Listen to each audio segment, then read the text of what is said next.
চিংড়ি মাছ দিয়ে কচুরলতি তো আপনারা বিভিন্নভাবে বানিয়েছেন, কিন্তু একবার আমি যেভাবে আজকে বানিয়েছি সেভাবে বানিয়ে দেখুন, খেতে হয় মারাত্মক। যার জন্য লাগবে টুকরো করা কচুরলতি, বেগুন, সর্ষে বাটা, চিংড়ি মাছ আর পেঁয়াজ কুচো, থেতো করা রসুন আর কুচো করা কাঁচা লঙ্কা।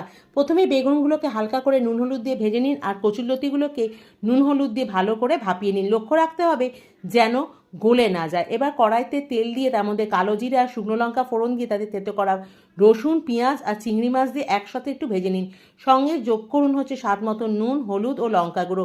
এছাড়াও দিন হচ্ছে টুকরো করা কাঁচা লঙ্কা। ভালো করে মশলা কষিয়ে নিয়ে সেই ভাপানো লতিগুলো ওর সাথে দিয়ে দিন। ভালো করে ধৈর্য ধরে একটু নাড়াচাড়া করে নিন। সাথে যোগ করুন হচ্ছে সেই সর্ষে বাটা, চিনি। ভালো করে মিশিয়ে নিয়ে তারপরে দিয়ে দিন হচ্ছে ভাজা বেগুনগুলো। তারপর ওপর থেকে নাড়াচাড়া করে একটুখানি সর্ষের তেল ছড়িয়ে দিয়ে গরম ভাত দিয়ে একবার খেয়ে দেখুন। এত মারাত্মক খেতে হয় যে আপনি আবারও একদিন বানিয়ে খাবেন।